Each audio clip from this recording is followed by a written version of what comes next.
ദൈവത്തിന് സ്തോത്രം, സ്തോത്രം, സ്തോത്രം, സ്തോത്രം, സ്തോത്രം, സ്തോത്രം, സ്തോത്രം, സ്തോത്രം. ഹല്ലേലൂയ. സ്വർഗസ്ഥനായ ദൈവം നിങ്ങളെ അനുഗ്രഹിക്കട്ടെ എന്നുള്ള പ്രാർത്ഥനയോടുകൂടെ ഫെയ്ത്ത് ടുഡേയുടെ യേശുവിന്റെ കൂടെ നാം ഈ പ്രോഗ്രാം ഇവിടെ ആരംഭിക്കുകയാണ്. നാം ആരാണ്? നമ്മളെല്ലാവരും ഉണ്ട് അല്ലേ? കത്തോലിക്കരുണ്ട്, പ്രൊട്ടസ്റ്റന്റുകാരുണ്ട്, ക്രിസ്ത്യാനികൾ അല്ലാത്തവരുണ്ട്. വേദപുസ്തകം പഠിക്കണമെന്ന് താല്പര്യമുള്ളവർക്ക് എല്ലാവർക്കും സ്വാഗതമാണ് ഈ പ്രോഗ്രാമിലേക്ക്. എന്താണ് നമ്മുടെ ലക്ഷ്യം? നമ്മളെല്ലാവരും ദൈവവേല ചെയ്യുന്നവരായിരിക്കണം. ആരാണ് ദൈവവേല ചെയ്യുന്നത്? പലരും വിചാരം പാസ്റ്റർമാരാണ്, പട്ടക്കാരാണ്, സുവിശേഷ വേലക്കാർ. സകലരും ദൈവവേലക്കാരാണ് കേട്ടോ. ഏതെങ്കിലുമൊക്കെ വിധത്തിൽ ഞാനുമായിട്ട് ബന്ധപ്പെടുന്നവരെല്ലാം ദൈവവേലയുമായിട്ട് ബന്ധപ്പെട്ടവരായിരിക്കണം. ഇന്നത്തെ നമ്മുടെ വിഷയം how to be a successful finisher എന്ന് പറഞ്ഞാൽ ശുശ്രൂഷ ജയാളിയായി ചെയ്ത് തീർക്കണം. എങ്ങനെ, എന്തിന് എന്ന് നമ്മളൊരു കൊട്ടേഷൻ ഉദ്ധരിച്ചുകൊണ്ടാണ് തുടങ്ങുന്നത്. ഇന്നും തുടങ്ങാം. J.I. പാക്കർ എന്ന് പറയുന്ന ദൈവദാസൻ പറഞ്ഞിരിക്കുകയാണ്, ക്രിസ്ത്യാനികൾ വിശുദ്ധരാകുവാൻ വേണ്ടി വിശുദ്ധ ജീവിതം നയിക്കണമെന്ന് പുതിയ നിയമം പറയുന്നില്ല, മറിച്ച് അവർ വിശുദ്ധന്മാരാകൊണ്ട് ഇനി വിശുദ്ധ ജീവിതം നയിക്കണം. എന്നോട് വായിക്കട്ടെ. ക്രിസ്ത്യാനികൾ, വിശ്വാസികൾ വിശുദ്ധരാകുവാൻ വേണ്ടി വിശുദ്ധ ജീവിതം നയിക്കണമെന്ന് പുതിയ നിയമം പറയുന്നില്ല, മറിച്ച് അവർ വിശുദ്ധന്മാരാകൊണ്ട് ഇനി വിശുദ്ധ ജീവിതം നയിക്കണം. നമ്മളെല്ലാവരും കേട്ടോ. ഹല്ലേലൂയ. അതിനുവേണ്ടി ഒരു വലിയ ആകാംക്ഷ ഉണ്ടായിരിക്കണം. ഇന്നത്തെ എൻ്റെ പ്രസംഗം നിങ്ങൾക്ക് ഏവർക്കും അനുഗ്രഹമായിരിക്കട്ടെ. പ്രത്യേകിച്ച് യുവാക്കൾക്കും വിദ്യാർത്ഥികൾക്കും ചെറുപ്പക്കാർക്കും. നിങ്ങളുടെ ജീവിതം സക്സസ്ഫുൾ ആകണമെങ്കിൽ, അഥവാ സക്സസ്ഫുൾ ഫിനിഷർ ആയി തീരണമെങ്കിൽ, നിങ്ങൾക്ക് ദൈവവുമായിട്ടൊരു കൂടെ ഒരു കൂട്ടിമുട്ടൽ ഉണ്ടാവണം. ഒരിക്കൽ രക്ഷിക്കപ്പെട്ടാൽ പോരാ, ഒരിക്കൽ പരിശുദ്ധാത്മ സ്നാനം പ്രാപിച്ചാൽ മാത്രം പോരാ. കൂടെ എനിക്കറിയാവുന്ന വലിയ ദൈവദാസന്മാരെല്ലാവരും കൂടെ ദൈവത്തെയുമായിട്ട് കൂട്ടിമുട്ടാനായിട്ട് ഉപവാസ പ്രാർത്ഥനയിൽ സമയം വേർതിരിക്കുമായിരുന്നു. TGS Dinakaran uncle, John Osteen, TL Osborne, oral Roberts, അവരെല്ലാവരും ആഴ്ചകളോളം ചിലപ്പം അവധിയെടുത്ത. ഒരു ഉദാഹരണം പറഞ്ഞുതരാം. TL ഓസ്ബോൺ എന്ന് പറഞ്ഞ ദൈവദാസന്റെ റെപ്രസെന്റേറ്റീവ്, ഇന്ത്യയിലെ റെപ്രസെന്റേറ്റീവ് ആയിരുന്നു PP ജോബ്. അദ്ദേഹം അവർ കണ്ടിട്ടില്ല. ഒരിക്കൽ അമേരിക്കയിൽ പോയി PP ജോബ്. അപ്പൊ അദ്ദേഹത്തിന് എഴുതി, ഞാനിങ്ങനെ അമേരിക്ക വരുന്നുണ്ട്, വേറൊരു കാര്യത്തിന് വരുവാണ്. അദ്ദേഹം വേറൊരു സംഘടനയുടെ റെപ്രസെന്റേറ്റീവ് ആണ് ഇവിടുത്തെ. പറഞ്ഞു. അന്നേരം TL ഓസ്ബോൺ പറഞ്ഞു, നമ്മൾ കണ്ടിട്ടില്ല, വരണം, ഞങ്ങളുടെ ഓഫീസിൽ വരണം. അദ്ദേഹം ഓഫീസിൽ ചെന്നു. അന്നേരം പറഞ്ഞു, TL ഓസ്ബോൺ പ്രാർത്ഥിക്കുക. എവിടെ ഇരുന്നാ പ്രാർത്ഥിക്കുന്നത്? അദ്ദേഹം ഒരു കുന്നില് ഒരു വീടുണ്ട്, ആ വീട്ടിൽ പോയിരുന്ന് പ്രാർത്ഥിക്കുകയാണ്. എവിടെയാണെന്ന് പറയത്തില്ല. എനിക്കും, ഒരു സെക്രട്ടറി പറഞ്ഞു, എനിക്കും അദ്ദേഹത്തിന്റെ മകൾക്കും മാത്രമേ അറിയത്തുള്ളൂ അവരെവിടെയാണെന്ന്. ഭാര്യയും ഭർത്താവും അവിടെയാണ്. എനിക്ക് TL ഓസ്ബോണിനെ അറിയാം. PP ജോബ് നേരിട്ട് ഈ കഥ എന്റെയൊക്കെ പറഞ്ഞത്. പറഞ്ഞു, ശരി, നിങ്ങൾക്ക് ഹോട്ടലിൽ അക്കോമഡേഷൻ ശരിയാക്കിയിട്ടുണ്ട്. ഹോട്ടലിൽ പോയി താമസിച്ചു. ഒരു ദിവസം കഴിഞ്ഞു. ഓരോ ദിവസവും ചെല്ലും. പറഞ്ഞു, അദ്ദേഹം പ്രാർത്ഥന നിർത്തിയിട്ടില്ല. ദൈവത്തിന്റെ ശബ്ദം കേൾക്കുവാൻ കാത്തിരിക്കുകയാണ്. അടുത്ത ക്രൂസൈഡിന് എന്ത് പ്രസംഗിക്കണം, അതിന് ശബ്ദം കേൾക്കാൻ. ഏകദേശം ഒരാഴ്ച കഴിഞ്ഞപ്പോൾ PP ജോർജ്, എനിക്ക് തിരിച്ചു പോകണം. പറഞ്ഞു, ശരി, ഞാൻ അദ്ദേഹത്തിൻ്റെ ഒക്കെ ചോദിക്കാം, നാളെ വരുമ്പോൾ പറയാം. അടുത്ത ദിവസം ചെന്നപ്പോൾ പറഞ്ഞു, ഇതുവരെ അദ്ദേഹം ദൈവത്തിന്റെ ശബ്ദം കേട്ടിട്ടില്ല, അതുകൊണ്ട് വരത്തില്ല.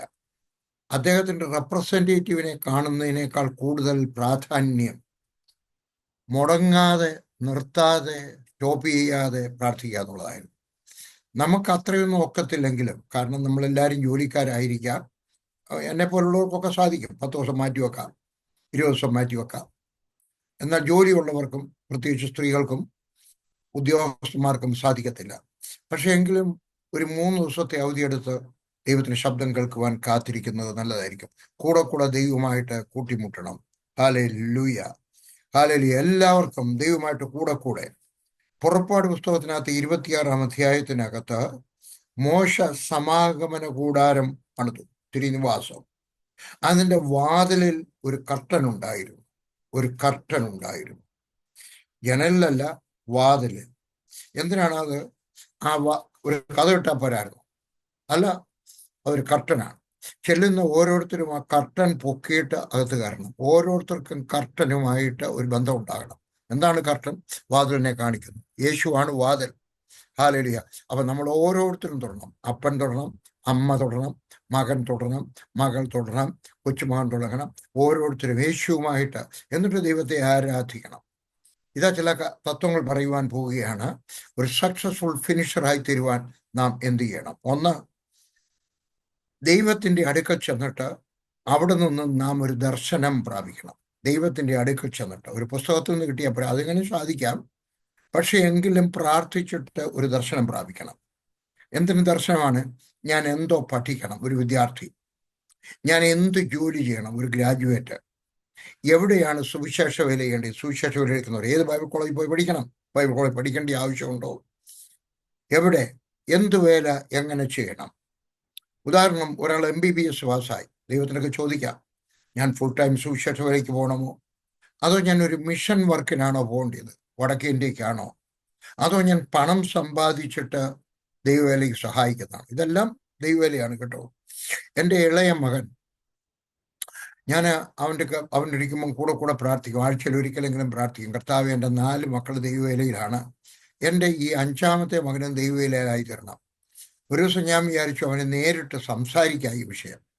അവനൊരിക്കൽ അവധിക്ക് വന്നു കഴിഞ്ഞപ്പോൾ ഒരു 10, 12, 15 വർഷമായി കാണും. ഞാൻ അവൻ്റെയൊക്കെ പറഞ്ഞു, റേ, നീ സുവിശേഷ വേലയ്ക്ക് പോകുന്നതിനെ പറ്റി ചിന്തിക്കണം. പറഞ്ഞു, ഡാഡി, എന്നെ കൊണ്ട് അവൻ ഇന്ന് വരെ സാക്ഷ്യം പോലും പറഞ്ഞിട്ടില്ല. നല്ല ഭക്തനാണ്, പക്ഷെ പറഞ്ഞു, ഞാൻ സാക്ഷ്യം പോലും പറഞ്ഞിട്ടില്ല. ഞാൻ പറഞ്ഞു, അതല്ല, നീ ഒരു വലിയ ഫൈനാൻസ് ഓഫീസറാണല്ലോ. നിനക്ക് വേൾഡ് വിഷനകത്തോ അല്ലെങ്കിൽ ബൈബിൾ സൊസൈറ്റിയിലോ അല്ലെങ്കിൽ ഏതെങ്കിലും ഒരു വലിയ മെഡിക്കൽ കോളേജിലോ എവിടെയെങ്കിലും ഒരു ക്രിസ്തീയ സ്ഥാപനത്തിൽ ഫൈനാൻസ് ഓഫീസറായിട്ട് പോകാനൊക്കത്തില്ലയോ? അവൻ പറഞ്ഞു, അതിനവൻ തീർത്ത് പറഞ്ഞു, ഡാഡിക്ക് 5 മക്കളാണ്, 4 പേര് സുവിശേഷ വേലക്കാരാ ഫുൾ ടൈം. എന്നെ വിളിച്ചിരിക്കുന്നത് പണം ഉണ്ടാക്കാനാണ്. പണം ഉണ്ടാക്കിയിട്ട് പഠിക്കാൻ നിവൃത്തിയില്ലാത്ത കുഞ്ഞുങ്ങളെ, ഉപദേശിമാരുടെ മക്കളെ പഠിപ്പിക്കുകയാണ് എൻ്റെ ലക്ഷ്യം. പിന്നെ ഞാൻ അവൻ്റെ ഒക്കെ പറഞ്ഞിട്ടില്ല, കാരണം അതും അവനൊരു ദർശനം ഉണ്ടായിരുന്നു. ദർശനം പ്രാപിക്കണം, വിഷൻ ഉണ്ടായിരിക്കണം. എൻ്റെ 2ാമത്തെ മകൻ ബ്ലഷൻ, അവൻ ഇംഗ്ലണ്ടിലാണ്. അവൻ്റെ ദർശനം അതാണ്, യൂറോപ്പ് മുഴുവൻ സുവിശേഷീകരിക്കുക. അപ്പോൾ ഇംഗ്ലണ്ടിൽ താമസിച്ചു കഴിഞ്ഞാൽ എവിടെയും പോകാം. അവിടുത്തെ വിസായും കൊണ്ട്, അവിടുത്തെ പാസ്പോർട്ടും കൊണ്ട് അവൻ എവിടെയും പോകാം. എൻ്റെ മൂത്ത മകൾ ആനി, അവിടെ ദർശനമായിരുന്നു കൗൺസിലിംഗ്. കാരണം എനിക്ക് ഒത്തിരി പേരുടെ എഴുത്ത് വരും. അപ്പോൾ ഇംഗ്ലീഷ് വരുന്ന എഴുത്തുകൾ എല്ലാം മറുപടി എഴുതിക്കുന്ന അവളെ കൊണ്ടാണ്. അവിടെ നല്ല ഹാൻഡ് റൈറ്റിങ്ങുമാണ്, അന്നത്തെ കാലത്ത് കൈകൊണ്ടായിരുന്നു. അപ്പോൾ അവൾക്കൊരു കാര്യം മനസ്സിലായി, അനേക പെൺകുട്ടികൾക്കും ചോദ്യം ചോദിക്കാൻ ആളുകളില്ല. അപ്പനോട് ചോദിച്ചാൽ അടിക്കും, അമ്മയോട് ചോദിച്ചാൽ ഇടിക്കും, പാസ്റ്ററോട് ചോദിച്ചു കഴിഞ്ഞാൽ നാട്ടുകാരെല്ലാവരും അറിയും, പിന്നെ ആരോടും ചോദിക്കാനില്ല. അവൾ വിചാരിച്ചെന്ന കൗൺസിലിംഗ്. അപ്പോൾ അവൾക്കൊരു ദർശനം ഉണ്ടായി കേട്ടോ. വിഷണം ഇതാ ഒരു വാക്യം ഞാൻ വായിക്കാം, ദർശനം ഉണ്ടാകണമെന്നുള്ളതിനെ പറ്റി പറയാൻ. സദൃശ്യവാക്യം 29:18. വെളിപ്പാട് ഇല്ലാത്തിടത്ത്, വെളിപ്പാടല്ല വെളിപ്പാട് ഇല്ലാത്തിടത്ത് ജനം മര്യാദ വിട്ട് നടക്കുന്നു. ഇംഗ്ലീഷിനകത്ത് വായിച്ചെങ്കിലേ കുറച്ചുകൂടെ വ്യക്തമാകത്തുള്ളൂ. Where there is no vision the people perish. Perish എന്നുള്ളതിൻ്റെ ഞാൻ അർത്ഥം നോക്കി. പീപ്പിൾ ഈസ് മെയ്ഡ് നേക്കഡ്, നഗ്നരായി പോകും. ദർശനമില്ലെങ്കിൽ പിന്നെന്തുവാ? ഒന്നുമില്ല, എതിർക്കുക അല്ലേ? പുതിയ ട്രാൻസ്ലേഷൻ, ന്യൂ ലിവിങ് ബൈബിളിനകത്ത് translation, when people do not accept divine guidance, they run wild. എന്ന് പറഞ്ഞാൽ കാട് കയറി നടക്കുന്നു ദർശനമില്ലെങ്കിൽ. എവിടെ സൂക്ഷിച്ചത്? ഇന്ന് ഈ സംഘടന, അന്ന് ആ സംഘടന, ഇന്ന് ബീഹാറിലെ, നാളെ കാശ്മീർ. കാരണം ദർശനത്തോടുകൂടെ പോയതല്ല, പിന്നെയോ തോന്നുന്നിടത്ത് പോകുന്നതാണ്. ദർശനം പ്രാപിക്കണം. സങ്കീർത്തനം 74:1. നിങ്ങൾ എഴുതിയെടുത്താൽ എവിടെയെങ്കിലുമൊക്കെ ചെറിയൊരു ക്ലാസ് എടുക്കാനൊക്കെ പ്രയോജനപ്പെടും കേട്ടോ. 74:1 ആദ്യത്തെ ഭാഗം. ദൈവമേ, നീ ഞങ്ങളെ സദാകാലത്തേക്കും തള്ളിക്കളഞ്ഞത് എന്ത്? ചോദിക്കുകയാണ്, ദൈവജനം ചോദിക്കുകയാണ്, എന്തുകൊണ്ട്? 2 മുതൽ 8 വരെയുള്ള വാക്യത്തിൽ വായിക്കാൻ സമയമില്ല, മെസ്സേജ് തീർക്കണം. ശത്രു അട്ടഹസിക്കുകയാണ്. 2, ആരാധനാലയം തീവെന്ത് ചാമ്പലായി കിടക്കുന്നു. 3, നാശം 4 വശത്തുമായി. ദൈവത്തിൻ്റെ ആലയം അശുദ്ധമാക്കി, ജനം കഷ്ടതയിലായി. വായിച്ചു നോക്കണം 2 മുതൽ 8 വരെയുള്ള വാക്യങ്ങൾ. അതിൻ്റെ കാരണം എന്താ? 1-ാം വാക്യത്തിൻ്റെ 2-ാമത്തെ ഭാഗം, നിന്റെ മേച്ചൽ പുറത്തെ ആടുകളുടെ നേരെ നിന്റെ കോപം പുകയുന്നത് എന്തുകൊണ്ടാ? താഴോട്ട് എഴുതിയിരിക്കുന്നു, ഈ പറഞ്ഞ 2 മുതൽ 8 വരെയുള്ള കാര്യങ്ങൾ അല്ലേ? ശത്രു അട്ടഹസിക്കുന്നു, ആരാധനയും തീവന്തിയായിരിക്കുന്നു, അശുദ്ധമാക്കപ്പെട്ടിരിക്കുന്നു, നാശം 4 വശത്തുമുണ്ട്, ജനം കഷ്ടതയിലായി. എന്തുകൊണ്ടാണ്? കേട്ടാട്ടെ, അതിന് മറുപടി താഴെ പറയുന്നുണ്ടോ? 9-ാമത്തെ വാക്യം. ഞങ്ങൾ ഞങ്ങളുടെ അടയാളങ്ങളെ കാണുന്നില്ല. 3 കാരണങ്ങളാണ്. ബി, യാതൊരു പ്രവാചകനും ശേഷിച്ചിട്ടില്ല. സി, ഇത് എത്രത്തോളം എന്നറിയുവാൻ ആരും ഞങ്ങളുടെ ഇടയിൽ ഇല്ല. വിശദീകരിക്കണമോ? അടയാളങ്ങൾ ദൈവം തരും. ഉദാഹരണത്തിന്, എൻ്റെ ശബ്ദം കേൾക്കുന്നതിനകത്ത് ആരെങ്കിലും ഒക്കെ പട്ടക്കാരും ഒക്കെ ഉണ്ടായിരുന്നെങ്കിൽ എന്ന് ഞാൻ ആഗ്രഹിച്ചു പോവുകയാണ് കേട്ടോ. ഉദാഹരണത്തിന്, ഇംഗ്ലണ്ടിലെ പള്ളികളൊക്കെ വിൽക്കുകയാണ്. ഹോളണ്ടില് വലിയൊരു ഉണർവ് നടന്ന രാജ്യമാണ് കേട്ടോ ഹോളണ്ടില് അവിടുത്തെ പള്ളികളൊക്കെ ഒഴിഞ്ഞു കിടക്കുക. ഞാൻ പോയി കണ്ടിട്ടുണ്ട് കേട്ടോ. വലിയ പള്ളികൾ, പണ്ട് കാലത്ത് ഉണർവുണ്ടായപ്പോൾ പള്ളികൾ ഉണ്ടാക്കിയിട്ട. ഇപ്പൊ അതിനകത്ത് ആരുമില്ല, 2-3 പേരേ ഉള്ളൂ. ഇത് നമ്മുടെ സഭയിൽ സംഭവിക്കുമോ? അടയാളം അവിടുത്തെ നമ്മൾ കാണണം, ഇല്ലേ? യാക്കോബക്കാരും മർത്തോമക്കാരും ഓർത്തഡോക്സുകാരും CSIക്കാരും ബ്രദറുകാരും പെന്തിക്കോസ്തുകാരും സഭകൾ പഠിക്കുമോ? എന്തുകൊണ്ട് അവിടുത്തേത് ക്ലോസായിപ്പോയി? എന്തുകൊണ്ട് പള്ളികൾ വിൽക്കുന്നു? എന്തുകൊണ്ട് പള്ളികൾ ഒഴിഞ്ഞു കിടക്കുന്നു? ഇത് സംഭവിക്കാതിരിക്കാൻ നമ്മൾ എന്ത് ചെയ്യണമെന്ന് പഠിക്കുമോ? അതാ പറഞ്ഞത്, ഞങ്ങൾ ഞങ്ങളുടെ അടയാളങ്ങളെ അത് അടയാളം അല്ലേ? ബി, പ്രവാചകന്മാരില്ല. സഭാ നേതൃത്വത്തിലുള്ളവർ, ബിഷപ്പുമാരോട്, വലിയ പാസ്റ്റർമാരോട് ദസ് സീത്ത് ദ ലോർഡ് എന്ന് പറയുന്ന പ്രവാചകന്മാരില്ല, ഇന്നില്ല. ഉള്ളവരും പ്രവാചകന്മാരെ കാണുന്നില്ല. ഞാനീ പറഞ്ഞത് നാളെ എന്തോ ചെയ്യണമെന്ന് പറയുന്നതല്ല. സഭാ നേതൃത്വത്തോട് സംസാരിക്കുന്ന പ്രവാചകന്മാരില്ല. യെരമ്യാവിനെ പോലെ, യെശയ്യാവിനെ പോലെ, ഹഗ്ഗായിയെ പോലെ, മീഖായെ പോലെ പറയുന്നവരില്ല. 10 വർഷം കഴിയുമ്പോൾ നമുക്കൊരു ദീർഘദർശിമാരില്ല. 10 വർഷം കഴിയുമ്പോൾ എൻ്റെ ഭവനം എന്തായിരിക്കും? എൻ്റെ കുടുംബം, എൻ്റെ മക്കൾ തമ്മിൽ വഴക്കുണ്ടാവുമോ? സ്വത്ത് വീതം വെക്കണോ? എൻ്റെ സഭ എന്തായിത്തീരും? സഭയുള്ളവര്. എൻ്റെ സംഘടന എന്തായിത്തീരും? എൻ്റെ ബിസിനസ് എന്തായിത്തീരും? അല്ലേ? എത്രത്തോളം എന്നറിയുവാൻ ഞങ്ങളുടെ ഇടയിൽ ആരുമില്ല. ഇതെത്രത്തോളം? 1 രാജാക്കന്മാർ 11:28. യൊരോബെയാം ബഹുപ്രാപ്തിയുള്ള പുരുഷനായിരുന്നു. ഈ യൗവനക്കാരൻ പരിശ്രമശീലൻ, കഠിനാധ്വാനി എന്ന് കണ്ടിട്ട് ശലോമോൻ യോസഫ് ഗ്രഹത്തിന്റെ കാര്യാദികളൊക്കെയും അവന്റെ വിചാരണയിൽ ഏൽപ്പിച്ചു. മിടുക്കന്മാരെ ഏൽപ്പിക്കാൻ തുടങ്ങി. നമ്മളും ഏൽപ്പിക്കണം. 10 വർഷത്തിനകത്ത് എന്ത് സംഭവിക്കും? ഇതൊരു പ്രവചനം പോലെ നിങ്ങൾ സ്വീകരിച്ചാൽ നിങ്ങളുടെ വീടിന് എന്ത് സംഭവിക്കും? നിങ്ങളുടെ ബിസിനസ് എന്ത് സംഭവിക്കും? നിങ്ങളുടെ വേലയ്ക്ക് എന്ത് സംഭവിക്കും? ഇത് അറിയണം കേട്ടോ. അപ്പൊ നമുക്കൊരു ദർശനം ഉണ്ടായിരിക്കും. 2, എഴുതുക. നമ്മൾ എഴുതി വെക്കണം. ഹബക്കൂക്ക് 2:2 എനിക്ക് ഇഷ്ടപ്പെട്ട ഒരു വാക്യമാണ്. 1-ാമത്തെ വാക്യം വായിക്കാം. ദൈവം എന്നോട് അരുളി ചെയ്യും എന്നും എൻ്റെ ആവലാതി സംബന്ധിച്ചും ഞാൻ എന്തുത്തരം പറയേണ്ടും എന്ന് കാണേണ്ടതിന് ഞാൻ ദൃഷ്ടി വയ്ക്കും. ഞാൻ അന്വേഷിക്കും, ഞാൻ എന്തോ പറയണം. വാക്യം 2, യഹോവ എന്നോട് ഉത്തരം അരുളി ചെയ്തത്, നീ ദർശനം എഴുതുക, ഓടിച്ചു വായിപ്പാൻ തക്കവണ്ണം അത് പലകയിൽ തെളിവായി വരയ്ക്കുക. ഇംഗ്ലീഷ് വായിക്കട്ടെ. എന്തിനാ ഇംഗ്ലീഷ് വായിക്കുന്നത്? ഇംഗ്ലീഷ് മലയാളത്തേക്കാൾ നല്ലതൊന്നുമല്ല. ചിലപ്പോൾ ഇംഗ്ലീഷിനേക്കാൾ 1000 ടൈം ബെറ്റർ ആണ് മലയാളം കേട്ടോ. ഇവിടെ എഴുതിയിരിക്കുകയാണ്, write the vision and make it plain upon tables that he may run that readeth it. വലുതായിട്ട് എഴുതി വെക്കണം, അത് വായിക്കുന്നവൻ ഓടാൻ തുടങ്ങണം. അപ്പൊ നമ്മളൊരു ദർശനം കാണണം, അത് എഴുതി വെക്കണം, ഇല്ലേ? ഞങ്ങളുടെ ദർശനം ഞങ്ങളുടെ കൂട്ടുവേലക്കാർക്ക് എല്ലാവർക്കും അറിയാം. എന്താണ്? ഇത്രാമത്തെ വർഷമാകുമ്പോൾ ഇത്രയും സഭ വേണം. ഇത്ര വർഷം കഴിയുമ്പോൾ ഞാൻ സെൽഫ് സപ്പോർട്ടിക്കാണ്, ഓരോരുത്തരുടെയും ഇതാണ്. Hallelujah. Pastor KC John Neerettupuram എന്ന് പറഞ്ഞ ഒരു ദൈവദാസനുണ്ട്. അദ്ദേഹം പണ്ട് അദ്ദേഹത്തിന്റെ ഭിത്തിയിൽ എഴുതി വെച്ചു, ഈ സഭയിൽ നിന്നും 1000 സുവിശേഷ വേലക്കാർ പോകും. എഴുതി വെച്ചാ അത് 2 മുദ്രാവാക്യം എഴുതി വെച്ചിരുന്നു. ഞാൻ പോയി കണ്ടതാണ് കേട്ടോ. നമ്മുടെ ഓരോ സ്ഥലം സഭയ്ക്കും ഒരു ഗോൾ ഉണ്ടായിരിക്കണം. നിങ്ങൾക്കുണ്ടായിരിക്കണം, നിങ്ങളുടെ വീടിനെ പറ്റി ഉണ്ടായിരിക്കണം, നിങ്ങളുടെ സഭയെ പറ്റി ഉണ്ടായിരിക്കണം, ബിസിനസ് ഉണ്ടായിരിക്കണം. 5 വർഷം കഴിയുമ്പോൾ എന്തോ ആയിത്തീരണം, 10 വർഷം കഴിയുമ്പോഴെന്തോ ആയിത്തീരണം, അല്ലേ? കാരണം എന്താ? കേട്ടെ 3-ാമത്തെ വാക്യം നിങ്ങൾ വായിച്ചിട്ടുണ്ട്, നിങ്ങൾക്കറിയാം. ദർശനത്തിൻ്റെ ഒരു അവധി വെച്ചിരിക്കുന്നു, അത് സമാപ്തിയിലേക്ക് ബന്ധപ്പെടുന്നു, സമയം തെറ്റുകയുമില്ല, അത് വൈകിയാലും അതിനായി കാത്തിരിക്കുക, അത് വരും, നിശ്ചയം താമസിക്കത്തുമില്ല. ഹല്ലേലൂയ. എന്നിട്ട് 4 മുതൽ 20 വരെ വായിക്കണം കേട്ടോ. 4 മുതൽ 20 വരെ വായിക്കണം. അവിടെ വിശുദ്ധിയെ പറ്റി പറയുന്നുണ്ട്. അത് ഞാൻ പിന്നീട് പറയാം. അപ്പോൾ നമ്മൾ ദർശനം കിട്ടിക്കഴിഞ്ഞാൽ അത് എഴുതി വെക്കണം വലിയ അക്ഷരത്തിൽ. ഹൃദയത്തെങ്കിലും എഴുതി വെക്കണം. നമ്മുടെ മക്കളൊക്കെ പറയണം, എന്തുവാണ്, നമുക്കൊരു 10 വർഷം കഴിയുമ്പോൾ നമുക്കൊരു 5 സെന്റ് ഭൂമിയോടെ വാങ്ങിക്കണം. പഴയ കാലത്തായിരുന്നു 1 ഏക്കറും 2 ഏക്കറും ഒക്കെ വാങ്ങിക്കുന്നത്. ഇപ്പോൾ ഒരു സെന്റിനൊക്കെ എത്ര രൂപ ആയി അല്ലേ? അപ്പോൾ ഒരു 5 സെന്റ് ഭൂമിയോടെ വാങ്ങിക്കണം. ഇന്ന് നമുക്ക് ഒരു ബിസിനസ്സാണ് ഉള്ളത്. നമുക്ക് ഒരു ബിസിനസ്സോടെ തുടങ്ങണം. നമുക്കൊരു സഭയുണ്ട്. ഈ സഭയ്ക്കകത്ത് നമുക്ക് 500 പേരുണ്ട്. നമുക്കതൊരു 1000 പേരാക്കണം. എഴുതി വെക്കണം കേട്ടോ.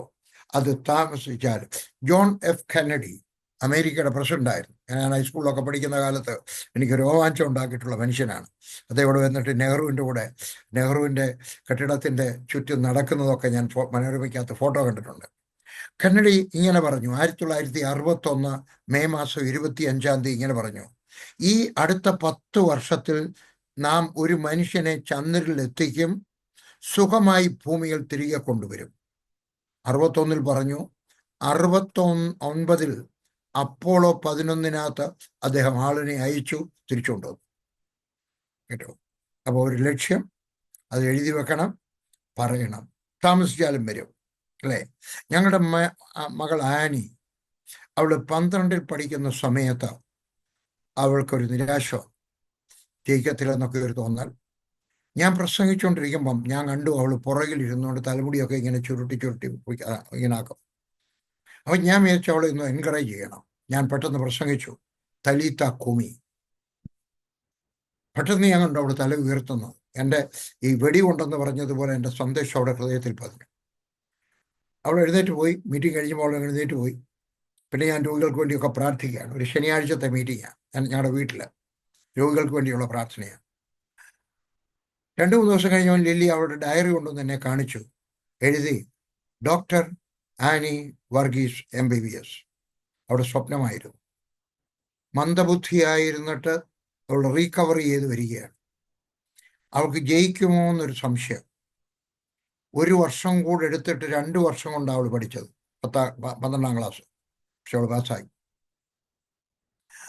അവൾ ബാംഗ്ലൂരിൽ പോയിട്ട്, ഇന്ത്യയിലെ ഏറ്റവും നല്ല കോളേജാണ് മൗണ്ട് കാർമൽ കോളേജ്, അവിടെ പോയിട്ട് 3 വിഷയം മെയിനായിട്ട് എടുത്ത് പഠിച്ചു. ഐച്ഛികം മലയാളത്തിൽ പറയും. മെയിനായിട്ട് ഇംഗ്ലീഷ് ലിറ്ററേച്ചർ, ജേർണലിസം, സൈക്കോളജി, 3 മെയിനായിട്ട് എടുത്ത് പഠിച്ചു.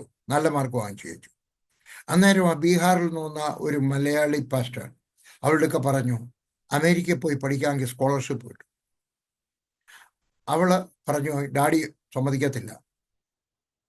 പോയി തിരിച്ചു വരുമെന്ന് പറഞ്ഞാൽ അവൾ എൻ്റെയൊക്കെ പറഞ്ഞു, ലില്ലിയുടെയൊക്കെ പറഞ്ഞു, ലില്ലി എൻ്റെയൊക്കെ പറഞ്ഞു, പോയി പഠിച്ചിട്ട് വരട്ടെ, പഠിക്കുന്നതല്ലേ. ഇവിടുത്തേക്ക് പഠിക്കാനൊക്കെ അവിടെ സൗകര്യം, പ്രത്യേകിച്ച് അവിടെ ഒരു ക്രിസ്ത്യൻ കോളേജുണ്ട്, അപ്പോൾ കൗൺസിലിംഗ് പഠിക്കണം. അവിടെ പോയി പഠിച്ചു, മാസ്റ്റേഴ്സ് എടുത്തു. ഇന്ന് അവിടെ പേര് doctor Annie Varghese PhD, director psychology department, Baylor University, Texas. അവിടെ കീഴിൽ 35 പേര് ജോലി ചെയ്യുന്നുണ്ട്, മദാമ്മമാരും സാഹിബ്മാരും ഒക്കെ ഉൾപ്പെടെയായിട്ട് 35 പേര്. എങ്ങനെയാ? അവൾ എഴുതി വെച്ചതാണ്. അപ്പം നിങ്ങളും എഴുതി വെക്കണം. എന്താണ് നിങ്ങളുടെ ലക്ഷ്യം? 3, പരീക്ഷണങ്ങൾ നടത്തണം. ഇച്ചിരി വേഗത്തിൽ പോവാണ് കേട്ടോ. പരീക്ഷണങ്ങൾ നടത്തണം. മോശ ദൈവം പറഞ്ഞതുപോലെ പരീക്ഷണം നടത്തി. മോശ അങ്ങനെയായിരുന്നു. യോശുവ ദൈവം പറഞ്ഞതായിട്ടും പറഞ്ഞു, ദൈവത്തോട് സൂര്യ അവിടെ നിന്നാട്ടെ, ചന്ദ്ര നിന്നാട്ടെ, സൂര്യ നീ ഗിബെയോനിലും ചന്ദ്ര നീ അയലോൻ താഴ്വരയിലും നിൽക്ക എന്ന് പറഞ്ഞു. സൂര്യൻ നിന്നു, ചന്ദ്രൻ നിശ്ചലമായി. യോശുവ 10:12-13 യോശുവ 10:12-13. ഏലിയാവ് യോർദാനിൽ ചെന്നും വെച്ച് ദൈവം പറഞ്ഞിട്ടൊന്നുമല്ല, പുതപ്പെടുത്തിട്ട് ചുരുട്ടി അടിച്ചു വെള്ളത്തിൽ, 6-2 തീർന്നു. എലീഷ അതുപോലെ തന്നെ ചെയ്തു. 2009 എനിക്കൊരു ആഗ്രഹം തോന്നി. ലില്ലിയോടൊക്കെ പറഞ്ഞപ്പോൾ ലില്ലിക്ക് ആവേശമായി. ഞങ്ങൾക്ക് കന്യാകുമാരി മുതൽ കാശ്മീർ വരെ പോകണം 2009. പക്ഷെ ആ ആവേശം ഞങ്ങളുടെ മനസ്സിൽ കിടന്നേ ഉള്ളൂ, ഒരു ഒരു ഒരു ഒരു ഒരു ഉത്തേജനം പ്രാപിച്ചില്ല. അതിനൊരു ജീവൻ ഉണ്ടായില്ല. ലില്ലിക്കുണ്ടായിരുന്നു, പക്ഷെ എനിക്കുണ്ടായില്ല. പക്ഷെ 2005 എത്ര വർഷമായി? 15 വർഷം ഞങ്ങൾ പ്രാർത്ഥിച്ചു കഴിഞ്ഞപ്പോൾ സാധ്യമായി. 2025 ഞങ്ങൾ ഈ പറഞ്ഞതുപോലെ തന്നെ കന്യാകുമാരിയിൽ നിന്ന് കാശ്മീർ വരെ യാത്ര ചെയ്തു. അന്ന് പോയി എഴുതി വെച്ചു, ഞങ്ങൾ പോയി. എന്നോട് കഴിഞ്ഞ ആഴ്ച 1-2 പേര് ചോദിച്ചു, ഇടയ്ക്കൊക്കെ ചോദിച്ചു, ഇനി എന്തോ അടുത്ത പ്ലാൻ? അടുത്ത പ്ലാനുണ്ടോ? 2026 ഇന്ത്യയിലെ എല്ലാ സ്റ്റേറ്റ്സിലും പോയിട്ട് സുവിശേഷം പ്രസംഗിക്കും. 29 സ്റ്റേറ്റിലും പോകും. അഥവാ എന്നെ ആരും വിളിച്ചില്ലെങ്കിലോ റോഡിൽ പോയി എന്ന് പ്രസംഗിക്കും. ഞാൻ ഈ കന്യാകുമാരി കാശ്മീർ വരെ പോയി റോഡിൽ നിന്നല്ലേ പ്രസംഗിച്ചത്. 2 വർഷത്തിന് മുമ്പ് ഞാൻ കന്യാകുമാരിയിൽ നിന്ന് കാസർഗോഡ് വരെ പോയത്, കാസർഗോഡിന് അങ്ങേ അറ്റത്ത് കർണാടകത്തിന്റെ ബോർഡർ വരെ പോയി പ്രസംഗിച്ചത് റോഡിൽ നിന്നല്ലേ പ്രസംഗിച്ചത്. 29 സ്റ്റേറ്റിലും പോകും. അതിന് രൂപയോ ദൈവം തരും. ബാക്കി എങ്ങനെയായാലും ശരി, കാര്യങ്ങളൊക്കെ നടന്നു. ഞാൻ സംഘടനയിൽ നിന്ന് എടുത്തത് 75,000 രൂപ കണ്ടേ ഉണ്ടാകും. അത് കഴിഞ്ഞും വെച്ച് എൻ്റെ ഈ യാത്രയുണ്ടെന്ന് അറിഞ്ഞുകൊണ്ട് ആളുകൾ അയച്ചു കൊടുത്തത്, സംഘടനയ്ക്ക് അയച്ചു കൊടുത്ത് 20 ലക്ഷം രൂപയാണ്. പൈസയല്ല, പ്രോഗ്രാം ദൈവത്തിൽ നിന്നാണെങ്കിൽ പൈസ വരും. പ്രോഗ്രാം ദൈവത്തിൽ നിന്നാണെങ്കിൽ പൈസ വരും. അത് നിങ്ങളുടെ പുരയിടം വെക്കുന്നതായിരിക്കാം, അല്ല പുരയിടം വാങ്ങിക്കുന്നതായിരിക്കാം, വീട് വെക്കുന്നതായിരിക്കാം, ബിസിനസ് വലുതാകുന്നതായിരിക്കാം, സഭാപ്രവർത്തനമായിരിക്കാം. കേട്ടോ. 4, അതിനൊരു വില കൊടുക്കണം. ഇംഗ്ലീഷിൽ പറഞ്ഞാൽ we must be willing to take the risk. അതിനൊരു വില കൊടുക്കേണ്ടി വരും. നാം കണ്ട് ജോഷുവ 10:12 സൂര്യനോടും ചന്ദ്രനോടും പറഞ്ഞു നിൽക്കാൻ പറഞ്ഞു നിന്നു. ഷിംഷോൻ, ന്യായാധിപന്മാർ 16:26, ഷിംഷോൻ തന്നെ കൈക്ക് പിടിച്ച ബാല്യക്കാരനോട് ക്ഷേത്രം നിൽക്കുന്ന തൂണ് ചാരിയിരിക്കേണ്ടതിന് ഞാൻ അവയെ തപ്പി നോക്കട്ടെ എന്ന് പറഞ്ഞു. 28, ഷിംഷോൻ പ്രാർത്ഥിച്ചു. 29, ക്ഷേത്രം നിൽക്കുന്ന 2 നടുത്തൂണുകളും ഒന്ന് വലം കൈ കൊണ്ടും മറ്റേത് ഇടം കൈ കൊണ്ടും ഷിംഷോൻ പിടിച്ച് അവയോട് ചാരി. ഉടനെ ക്ഷേത്രം വീണു. ഒരു പരീക്ഷണം നടത്തിയതാണ് കേട്ടോ. ഒരു റിസ്ക് ആയിരുന്നു. സംഭവിച്ചില്ലെങ്കിലോ? ഇല്ലെങ്കിൽ തല പോവും. ഏലിയാവ് ഏകനായിട്ട് നിൽക്കുകയാണ്. മറുവശത്ത് രാജാവുണ്ട്, ഇത് മറുവശത്ത് സൈന്യമുണ്ട്. ഈ രാജാവ് ആരാന്നറിയോ? ദൈവത്തിന്റെ പേരെടുക്കുന്നവരുടെ എല്ലാം കഴുത്ത് വെട്ടിയ മനുഷ്യനാണ്. 480 ബാൽ പ്രവാചകന്മാരുണ്ട്. ഇസ്രായേൽ ജനം മുഴുവനും അപ്പുറത്ത് നിൽക്കുക. എല്ലാവരും വന്നിട്ടില്ല, അവരുടെ എല്ലാം റെപ്രസെൻറ്റേറ്റീവ് വന്നാ. ജനം വന്നെന്ന് പറഞ്ഞു കഴിഞ്ഞാൽ അതിൻ്റെ അർത്ഥം അതാണ്. ഇനിയും ഞാൻ എഴുതി വച്ചിരിക്കുന്ന ഒരു കാര്യം, പണ്ട് 1983 ഞാൻ കുവൈറ്റിലാണ് ഇത് ആദ്യമായിട്ട് പ്രസംഗിക്കുന്നത്. Minority plus God is majority. Majority minus God is minority. എന്നൂടെ പറയാം. Minority plus God is majority. Majority minus God is minority. വേറൊന്നുകൂടെ പറയാം. 1 man plus God, that is enough. അത് മതി. ദൈവത്തിന് ഒരു മനുഷ്യനും ദൈവം ഉണ്ടെങ്കിൽ സാധിക്കും. വിജയം നിനക്ക് സംഭവിക്കും.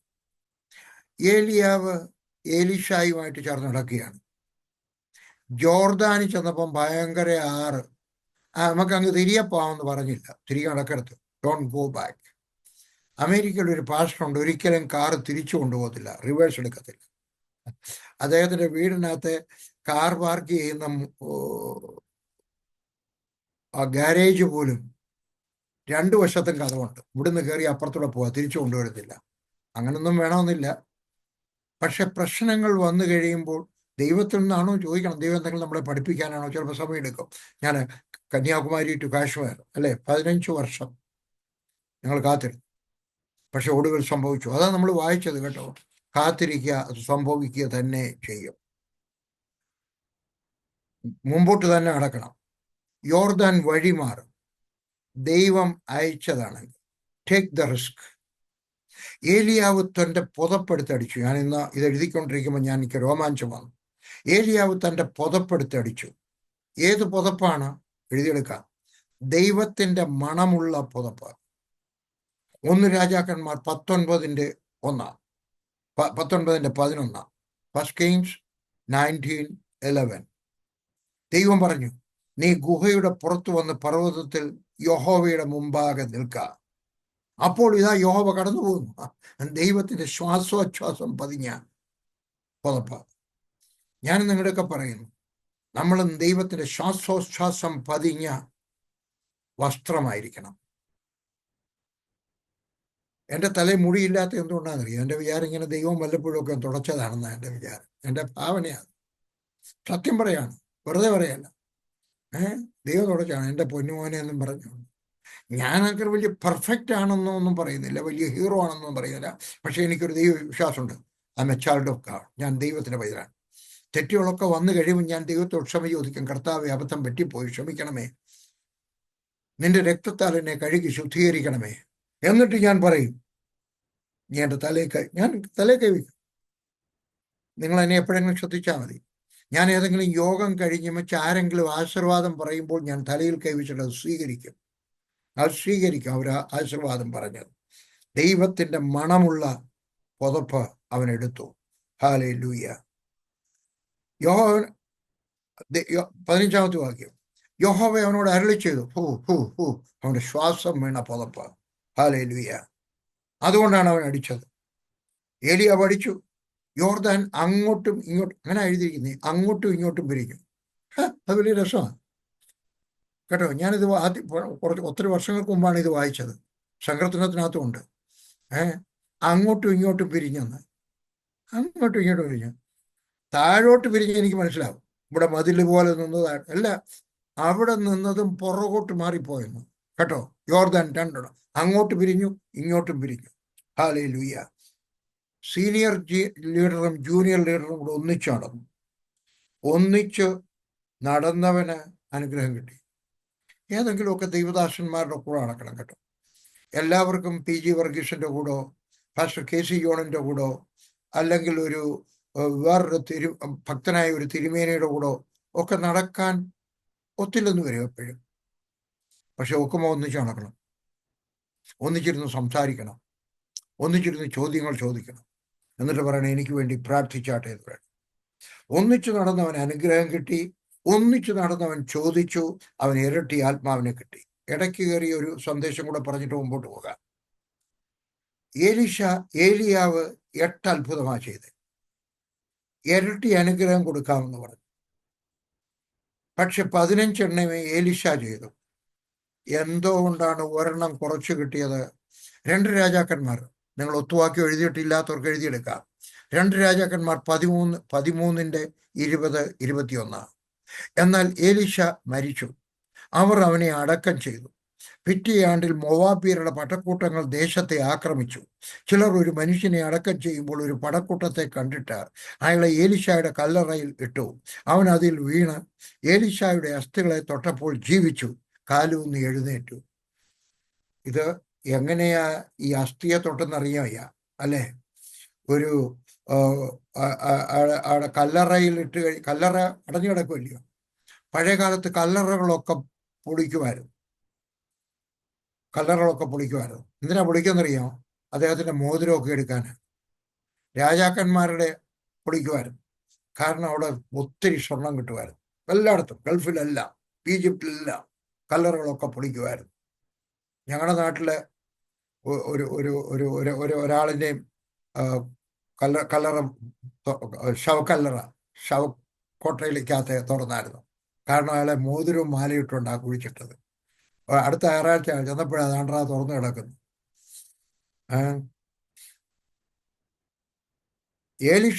ഏലിയാവ് 8, ഏലീശ 15. പക്ഷെ അവൻ മരിച്ചു കഴിഞ്ഞപ്പോഴും ഒരത്ഭുതം കൂടെ ചെയ്ത് ദൈവം അവന്റെ വാഗ്ദത്തം പൂർത്തിയാക്കി. വാഗ്ദത്തം മരിക്കുന്നില്ല. ദൈവത്തിന്റെ വാഗ്ദത്തം ദൈവത്തിൽ നിന്ന് പിടിച്ചു വാങ്ങണം കേട്ടോ.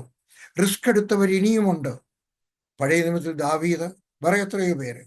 പുതിയ നിയമത്തിൽ യേശുക്രിസ്തു റിസ്ക് എടുത്തതാണ്. പൗലോസ്, അപ്പോസ്തലന്മാർ റിസ്ക് എടുത്തു. ഹല്ലേലൂയ. നാമും ഏതെങ്കിലുമൊക്കെ ദൈവത്തിന് വേണ്ടി നിൽക്കുന്ന സമയത്ത് റിസ്ക് എടുക്കുകയാണ് അല്ലെ? രക്ഷിക്കപ്പെട്ട് കഴിയുമ്പോൾ ചിലപ്പോൾ രക്ഷിക്കപ്പെടുന്നതിനെ പറ്റി ഇഷ്ടമില്ലാത്തവരെ വീട്ടിൽ നിന്ന് ഇറക്കി വിടും. പ്രത്യേകിച്ച് മറ്റുള്ള മതങ്ങളിൽ നിന്ന് വരുന്നവർക്ക് ഒത്തിരി പീഡനം സഹിക്കും. സുവിശേഷ വേലയ്ക്ക് പോകുമ്പോൾ റിസ്ക് എടുക്കുകയാണ്. ഒരു ദൈവദാസനെ കല്യാണം കഴിക്കണമെന്ന് ഒരു പെൺകുട്ടി പറയുമ്പോൾ വീട്ടുകാരെ എതിർത്ത് കഴിഞ്ഞാൽ ഒരു റിസ്ക് എടുക്കുകയാണ്. 5-ാമത്തെ കാര്യം, ഒരു വിശുദ്ധ ജീവിതം ഉണ്ടായിരിക്കണം. വിശ്വാസം എഴുതിയെടുക്കാം. വിശ്വാസം അധികം വിശുദ്ധ ജീവിതം അത്ഭുതങ്ങൾ നടക്കും. ഒത്തിരി വിശ്വാസമുണ്ട്, പക്ഷെ വിശുദ്ധ ജീവിതം ഇല്ലെങ്കിൽ കാര്യം നടക്കണമെന്നില്ല. അപകടത്തിൽ ചെന്ന് ചാടും. അത്ഭുതം നടക്കും. പക്ഷേ അമേരിക്കയിലെ പേര് ഞാൻ മറന്നുപോയി, സുപ്രസിദ്ധനായ ഒരു ദൈവദാസൻ, എ അലൻ, നിങ്ങൾക്ക് വീഡിയോയ്ക്കകത്ത് കാണാം, യൂട്യൂബിൽ കാണാം. A Allen, ALLEN, Allen. അദ്ദേഹം കള്ളു കുടിച്ചാൽ മരിച്ചത്. അദ്ദേഹം അത്ഭുതം ചെയ്തതുപോലെ വേറെ ആരും അത്ഭുതം ചെയ്തിട്ടില്ല കേട്ടോ. കൈ തളർന്നു വന്നിരിക്കുന്നവരെ കൊണ്ട് കൈ സ്വാധീനിച്ച് പോകുമ്പോൾ കൈയും കുടിക്കൊണ്ടാ പോകുന്നത്. ഞാൻ കണ്ടിട്ടുണ്ട്, വീഡിയോ കാണാം. അപ്പം വിശുദ്ധ ജീവിതവും വിശുദ്ധ ജീവിതവും വിശ്വാസവും ഒന്നിച്ചു വരണം. ഒത്തിരി വിശുദ്ധ ജീവിതമുണ്ട്, വിശ്വാസം ഇല്ലെങ്കിൽ ഒന്നും ചെയ്യണമെന്നില്ല. അങ്ങനെയുള്ളവരെ ഞാൻ കണ്ടിട്ടുണ്ട്. ഇത് അവിശുദ്ധ ജീവിതത്തെ പറ്റി ഞാൻ എഴുതി വച്ചിരിക്കുന്നത് എവിടെയാണ്? 14 മുതൽ 20 വരെ കേട്ടോ. ഹബക്കൂക്ക് 2-ാം അധ്യായത്തിന്റെ 14. നമ്മൾ പറഞ്ഞു ദർശനത്തിന് ഒരു അവധി വെച്ചിരിക്കുന്നു, അത് സമാപ്തിയിലേക്ക് ബന്ധപ്പെടുന്നു. സമയം തെറ്റുകയുമില്ല, അത് വൈകിയാലും അതിനായിട്ട് കാത്തിരിക്കുക, അത് വരും, നിശ്ചയം താമസിക്കത്തുമില്ല. എന്നിട്ട് 4 മുതൽ 20 വരെ പറഞ്ഞിരിക്കുന്ന ചില വിശുദ്ധ ജീവിതത്തെ പറ്റിയുള്ള കാര്യങ്ങൾ ഞാൻ പറയട്ടെ, വേഗത്തിൽ പറഞ്ഞു പോകാം. 4-ാമത്തെ വാക്യം, അഹങ്കരിക്കരുത്, വിശ്വാസം വർദ്ധിപ്പിക്കണം. വാക്യം 5, വീഞ്ഞ് വിശ്വാസപാതകനാകുന്നു, വീഞ്ഞ് കുടിക്കരുത്, മദ്യം കുടിക്കരുത്. അഹങ്കാരം പാടില്ല, തൃപ്തിയില്ലാത്ത അത്യാഗ്രഹം, തൃപ്തി വരുന്നില്ല, പിന്നെ അത്യാഗ്രഹം. 6-ാമത്തെ വാക്യം, തൻ്റേതല്ലാത്തത് വർദ്ധിപ്പിക്കുന്നു, തൻ്റേതല്ല വർദ്ധിപ്പിക്കുകയാണ്. അടുത്തത്, പണ്ടം കൂട്ടുന്നു, അവൻ അയ്യോ കഷ്ടം. പലയിടത്തും അയ്യോ കഷ്ടം പറയുന്ന കുറേ കാര്യങ്ങളുണ്ട്. 7-8 വാക്യങ്ങളിൽ നീ കൊള്ളയടിക്കപ്പെടും, ഇങ്ങനെയൊക്കെ ചെയ്ത് കഴിഞ്ഞാലുണ്ടല്ലോ കൊള്ളയടിക്കപ്പെടും. 9, ദുരാദായം ആഗ്രഹിക്കുന്നവന് അയ്യോ കഷ്ടം എന്ന് പറഞ്ഞാൽ കൈക്കൂലി, മോഷണം, അതിന് മോഷണം, ജ്യേഷ്ഠൻ അയച്ചു കൊടുത്ത രൂപ സമ്പാദിക്കുന്നു, അല്ലേ, അല്ലെങ്കിൽ വേറെ ഏതെങ്കിലുമൊക്കെ ദുരാദായം. 12-ാമത്തെ വാക്യം, രക്തപാതകം കൊണ്ട് പട്ടണം പണിയുന്നു, നീതി കൊണ്ട് നഗരം സ്ഥാപിക്കുകയും ചെയ്യുന്നവന് അയ്യോ കഷ്ടം. ചില ഡോക്ടർമാർ ഗർഭഛിദ്രം നടത്തും, അല്ലേ, രൂപ വാങ്ങിക്കാനായിട്ട്, കുറ്റബോധമില്ലാതെ. ക്രൈസ്തവർ ചെയ്താൽ എനിക്ക് വിരോധമൊന്നുമില്ല, പക്ഷെ ക്രിസ്ത്യാനി എങ്ങനെ ചെയ്യുന്നത്? അതുകൊണ്ട് കള്ള് ഷാപ്പ് നടത്തുന്നു, വല്ലവൻ്റെ വയറ്റത്തടിക്കുകയാണ്, അവൻ്റെ കുടുംബജീവിതം കളയുകയാണ്, അല്ലേ. കോഴഞ്ചേരിയിലും ഒരു സിയോൺ എന്നങ്ങാണ്ട് അതിൻ്റെ പേര് എഴുതി വെച്ചിരിക്കുന്നു, സിയോൺ ബാർ. നീതികേട് കൊണ്ട് നഗരം സ്ഥാപിക്കുകയും ചെയ്യുന്നവന് അയ്യോ കഷ്ടം. ഇലക്ഷൻ എങ്ങനെയാ ജയിച്ചേ? നീതികേട് കൊണ്ട്. മോടെ കല്യാണം നടന്നു, എങ്ങനെയാ നടന്നേ? വേറൊരു കല്യാണം തകർത്തിട്ട് അവിടുത്തെ മണവാളിനെ ഇങ്ങോട്ട് അടിച്ചതാണ്. ഒരു സഭയുണ്ടാക്കി, എങ്ങനെയാണ്? മറ്റൊരു സഭ തകർത്തിട്ട്, അയ്യോ കഷ്ടം. 15-ാമത്തെ വാക്യം, കൂട്ടുകാരൻ്റെ നഗ്നത കാണേണ്ടതിന് ലഹരി പിടിപ്പിക്കുന്നു, അല്ലേ.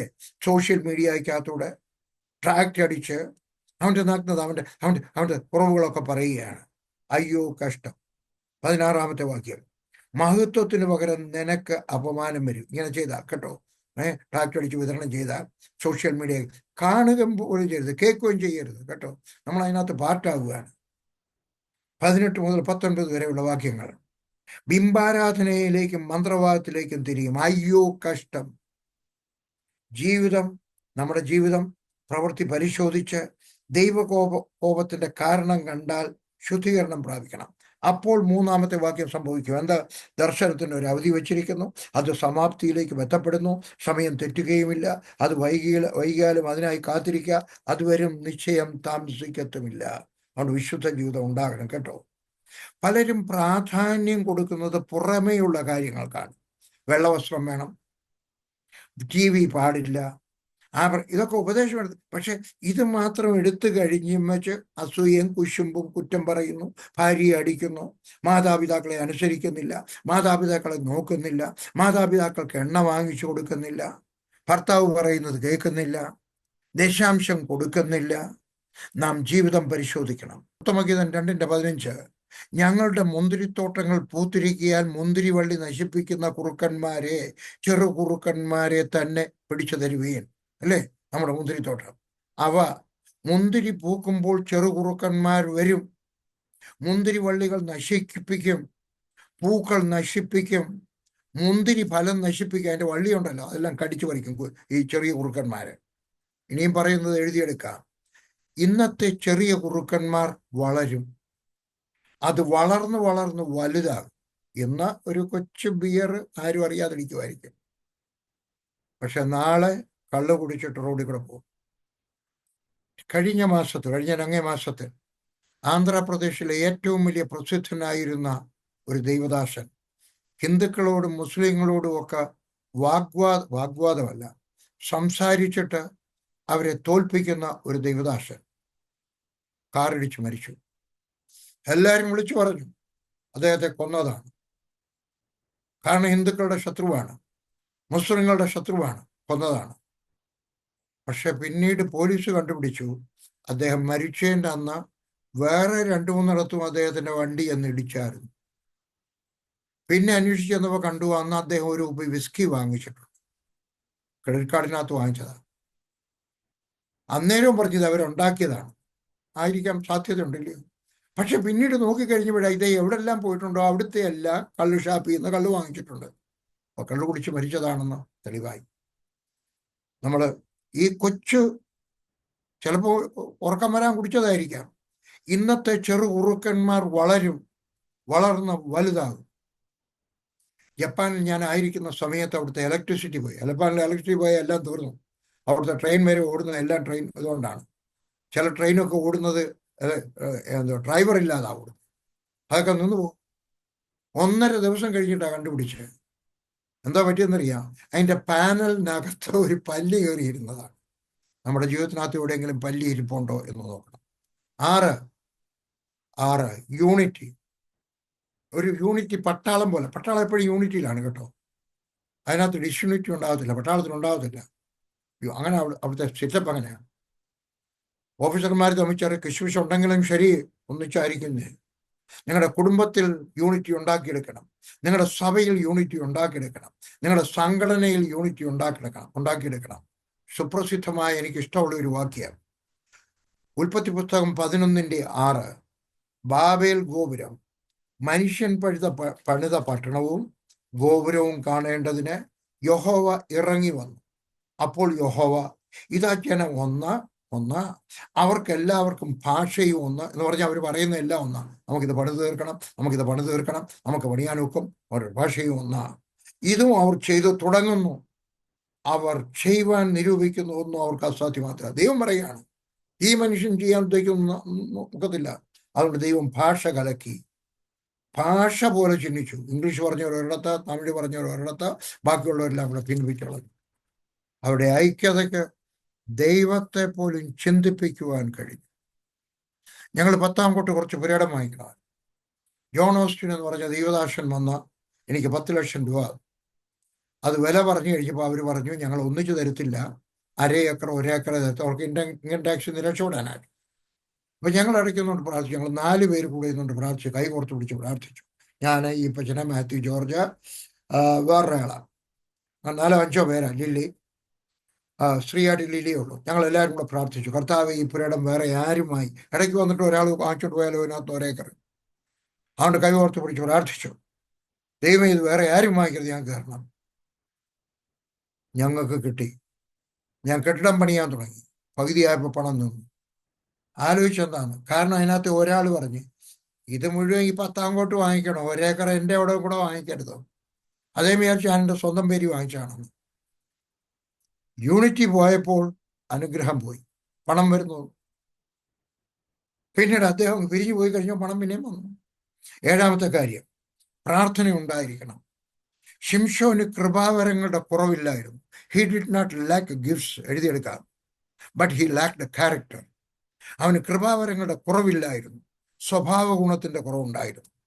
പ്രാർത്ഥന അത്യാവശ്യത്തിന് മാത്രമായിരുന്നു, ആവശ്യം ഉണ്ടായപ്പോൾ കാര്യസാധ്യത്തിന് വേണ്ടി മാത്രം. ചിന്തിച്ചാട്ട്, പ്രാർത്ഥിക്കാത്ത ആര് അനുഗ്രഹിക്കപ്പെട്ടു? None, absolutely no one. ശൗൽ രാജാവ് ആദ്യം പ്രാർത്ഥനയുണ്ടായിരുന്നു, ദൈവവചനം ഉണ്ടായിരുന്നു, പ്രവാചകന്മാരുണ്ടായിരുന്നു. അധികാരം തലയിൽ കയറിയപ്പോൾ നിന്നു. ഏത്? പ്രാർത്ഥന നിന്നു, വേദപുസ്തകം അന്വേഷിക്കുന്നു, പ്രവാചകന്മാരെ അന്വേഷിക്കുന്നു. അനുതാപവും അനുഗ്രഹവും ഉയർച്ചയും നിന്നു. ശലോമോനും അത് തന്നെയായിരുന്നു. ആദ്യം ഉണ്ടായിരുന്നു, പിന്നെ നിന്നുപോയി. എന്നാൽ ദാവീദിന് എല്ലാ കാലത്തും ഉണ്ടായിരുന്നു. പൗലോസിന്റെ അവസാനത്തെ കത്തിനകത്തെ ഒരു വാക്യം എന്നെ ഇന്ന് രോമാഞ്ചം. 2 തിമോത്തിയോസ് 4:13. ഞാൻ ത്രോവാസിൽ കർപ്പോസിന്റെ പക്കൽ വെച്ചു പോകുന്ന പുതപ്പും പുസ്തകങ്ങളും വിശേഷാൽ ചർമ്മലിഖിതങ്ങളും നീ വരുമ്പോൾ കൊണ്ടുവരിക. അദ്ദേഹത്തിന്റെ അവസാനത്തെ കഥ എന്താണ് ആഗ്രഹം? എൻ്റെ വേദപുസ്തകം നീ വരണം, എനിക്ക് കൂട്ടായ്മ വേണം. അദ്ദേഹത്തിനൊരു വേലക്കാരനെ വേണമെങ്കിൽ ഇവിടെ ഒപ്പിക്കും കേട്ടോ. അതല്ല, കൂട്ടായ്മ, വചനം. യേശുവിൽ ക്രൂശിൽ കിടക്കുമ്പോഴും അവൻ പ്രാർത്ഥിക്കുകയായിരുന്നു. ചോദ്യങ്ങൾ വല്ലതും ഉണ്ടോ? ചാറ്റ് ബോക്സിനകത്ത് ഇടാം. 8ാമത്തെ അവസാനത്തെ പോയിന്റ്, വ്യത്യാസം വരുത്തുവാൻ മനസ്സുണ്ടാകണം. അടിസ്ഥാന വേദോപദേശത്തിന് വ്യത്യാസം ഉണ്ടാകാൻ പാടില്ല, ബാക്കി എല്ലാത്തിനകത്തും വ്യത്യാസം വരുത്താം. ചിലർ പറയും, എൻ്റെ ആദ്യകാലത്ത് ബൈബിൾ ക്ലാസ് എടുത്ത, ഞാൻ പട്ടാളത്തിലായിരിക്കുമ്പോഴാണെന്നത്, ഒരു വലിയ ദേവദാസൻ, പുറപ്പാട് പുസ്തകം 40ാം അധ്യായത്തിനകത്ത് യഹോവ മോശയോട് കൽപ്പിച്ചതുപോലെ ചെയ്തു, മോശയോട് കൽപ്പിച്ചതുപോലെ ചെയ്തു, മോശയോട് കൽപ്പിച്ചതുപോലെ ചെയ്തു, മോശയോട് കൽപ്പിച്ചതുപോലെ എല്ലാം അതുപോലെ തന്നെ ചെയ്തു കഴിഞ്ഞപ്പോൾ സമാഗമന കൂടാരം. അതുകൊണ്ട് നമ്മൾ വേദപുസ്തകത്തിൽ പറഞ്ഞിരിക്കുന്നത് പോലെ തന്നെ തന്നെ തന്നെ ചെയ്തു വരാമെങ്കിൽ 34ാമത്തെ വാക്യം, അപ്പോൾ മേഘം സമാഗമന കൂടാരത്തെ മൂടി യഹോവയുടെ തേജസ് തിരുനിവാസത്തെ നിറച്ചു. ഇത് കേട്ടപ്പം ശരിയാണെന്ന് എല്ലാവർക്കും തോന്നിക്കാണും. പക്ഷെ എനിക്കൊരു ചെറിയ സംശയം തോന്നി. അങ്ങനെയാണെങ്കിൽ നമ്മൾ പള്ളി പണിയാമെങ്കിൽ മോശയ്ക്ക് കൊടുത്ത അളവ് പോലെ പണിയുണ്ടായോ? എനിക്കന്ന് തോന്നിയതാണ്. പിന്നീട് എനിക്ക് മനസ്സിലായി, മോശയോട് പറഞ്ഞതുപോലെ മോശ ചെയ്തു, നമ്മോട് പറഞ്ഞതുപോലെ നമ്മൾ ചെയ്യണം. ആരാധന എത്ര മണിക്കായിരിക്കണം? 10 മണിക്കായിരിക്കണോ? വെള്ളിയാഴ്ച തന്നെ ആയിരിക്കണോ? ഞായറാഴ്ച തന്നെ ആയിരിക്കണോ? അങ്ങനെയാണെങ്കിൽ ഗൾഫിലാർക്കും പോണ്ട അല്ലേ? മോശയോട് പറഞ്ഞതുപോലെ മോശ ചെയ്തു, നിന്നോട് പറയുന്നത് പോലെ നീയും, എന്നോട് പറയുന്നത് പോലെ ഞാനും ചെയ്യണം. പക്ഷെ നമ്മൾ ചെയ്യുന്നതെല്ലാം ദൈവനാമ മഹത്വത്തിലായിരിക്കണം. എഴുതിയെടുത്തോ. 9ാമത്തെ പോയിന്റായിട്ടല്ല, എല്ലാത്തിൻ്റെ അരച്ചു കുറുക്കി ഒരു പോയിന്റ് തന്നാണ്. ദൈവനാമ മഹത്വത്തിലായിരിക്കട്ടെ. പറയുമ്പം PG വർഗീസിന്റെ പേര് കൂടെ വരും, പക്ഷെ ദൈവനാമ മഹത്വത്തിനായിരിക്കും.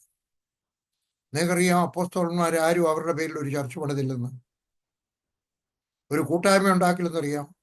പൗലോസ് പറയുന്ന അപ്പൊല്ലോസ് പറഞ്ഞു, ഞാൻ നനച്ചു, ഇതിനൊന്നും നമ്മുടെ അല്ല, കർത്താവിൻ്റെയാണ്. സകലതും ദൈവനാമ മഹത്വത്തിനായി തീരട്ടെ. ആമേൻ, ആമേൻ.